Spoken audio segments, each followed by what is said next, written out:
pilot navedenega helikopterja je bil začasno onesposobljen oziroma je imel začasno onesposobljen vid. Zaradi česar je bila v nevarnosti celotna helikopterska posadka skupaj z bolnikom.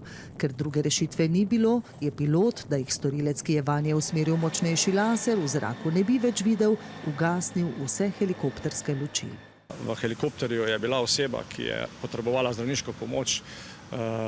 Takšno ravnanje pa ogroža vse, dejansko in posadko in tudi oba pilota, ki sta v helikopterju, in tudi vse, ki so seveda na tleh. Pilot je uspel helikopter varno pripeljati do mariborskega UKC-ja. Nato pa je moral tudi sam poiskati zdravniško pomoč. Osvetljevanje z laserskimi žarki, če tudi gre za manjše laserske naprave, lahko pusti trajne posledice, opozarja predstojnica ljubljanske očesne klinike.